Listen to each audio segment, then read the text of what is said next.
Welcome. It's time for our 5-minute Bible study. We've been working our way in the book of Revelation. We're in the early stages. Yesterday we started looking at the 7 letters to the 7 churches of Asia Minor or Western Turkey. Now this is the first section of the book of Revelation, chapters 2 and 3, and is probably the easiest part of the book of Revelation to interpret.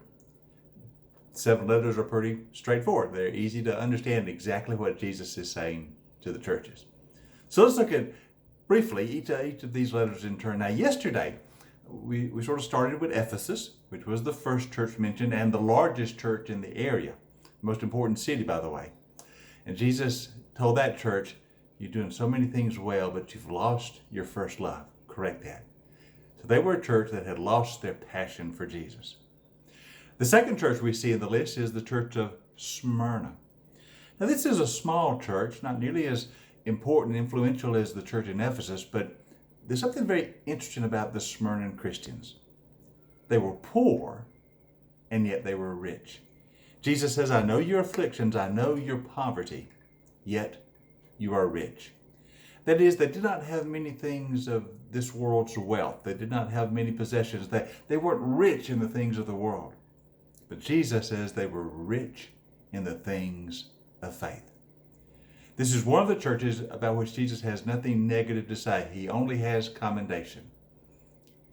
You're poor in the things of the world, but you're rich in the things of faith. And that's what counts. And then he moves on to the church in Pergamum. It is the third church. Now this is an interesting church because Pergamum was actually the capital city of the province of Asia Minor. So even though Ephesus was a larger, more important city, Pergamum was the capital. This is where the administration of the Roman province resided. Notice what he says about the church there. Jesus says, I know where you live, in the capital city. That is where Satan has his throne. That is where Satan lives. Now, that had to be an interesting place to live in a city that Jesus classifies as the place where Satan lives. What does that mean, where Satan lives? I think it's probable he mentions it this way because this is the capital seat. This is the place where Caesar worship was demanded. Now, in the first century of the Roman Empire, all Roman citizens were required at least once a year to burn incense to Caesar and to worship him by saying, Caesar is Lord. Caesar is Lord. Now, Christians could not say that. Christians could not do that. Other people could. They didn't care. But Christians could not say Caesar is Lord because only Jesus is Lord. So you can see how tough it was to live in Pergamum. That was where the Roman government, provincial government was established. That's where it was hardest to avoid that worship of Caesar. That is where the persecution could be the most intense. And so Jesus says to the church, I know you live in a tough place. I know you're under intense pressure to worship Caesar, but you don't. You stay true to me.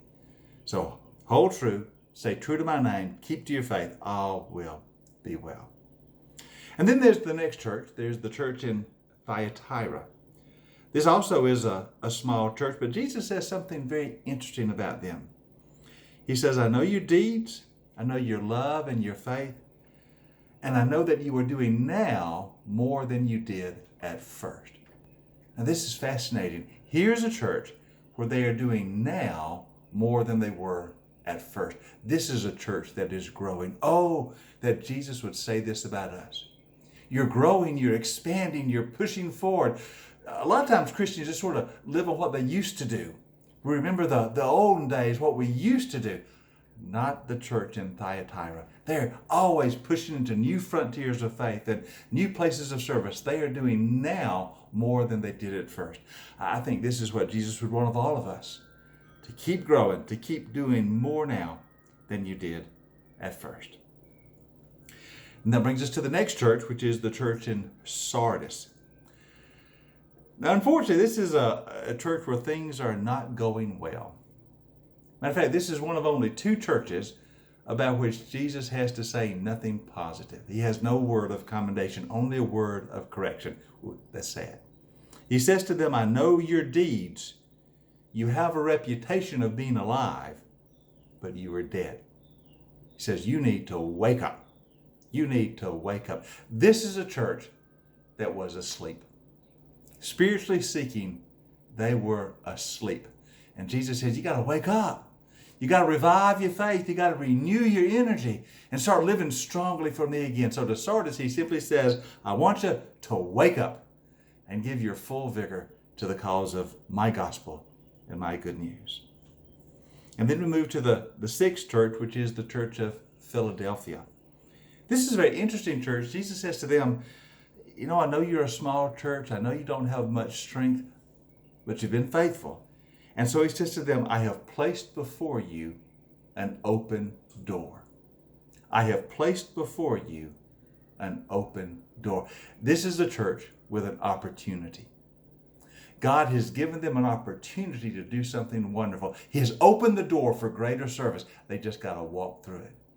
Oh, that Jesus would say that to us. I've opened the door for you for greater service, for more effective evangelism, for pushing forward with the gospel. Walk through the door.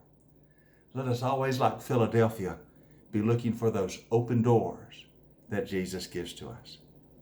And then that brings us to the seventh church, which is the church of Laodicea.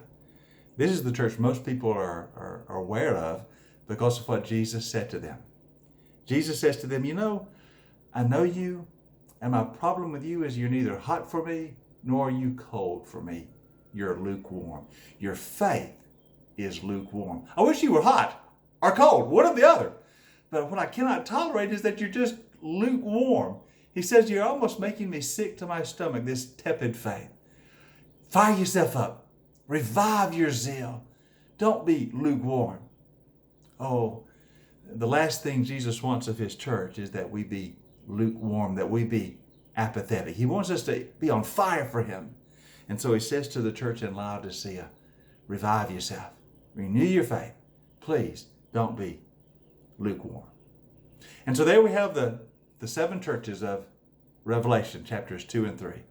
There's the church in Ephesus, which had lost their first love. There's the church in Smyrna. Though they were poor in the things of the world, they were rich in the things of faith. There was the church in Pergamum, under pressure from the Roman government. They lived where Satan had his throne. Jesus said, be faithful, even when you're persecuted. There was the church in Thyatira. They were doing more now than they did at first. They were a growing church. They were expanding. There was the church in Sardis. This is a church that was asleep. Jesus says, wake up. There was the church in Philadelphia, the church with an open door, an opportunity. Jesus says, walk through the door and seize the opportunity I give you. And then there was the church in Laodicea. They were lukewarm. They were apathetic. Jesus says, be revived. So these are the seven churches of Revelation, the seven letters to the seven churches. We can learn something from all of them. Let's take their lessons to heart.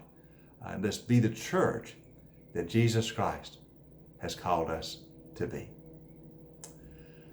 Next time, we'll begin looking at the next revelation in our next vision in the book of Revelation, and that is when John sees the throne. We'll look at that next time together. Hope you have a great day today. I hope you know the blessing of God fully upon you throughout this day. We'll see you next time.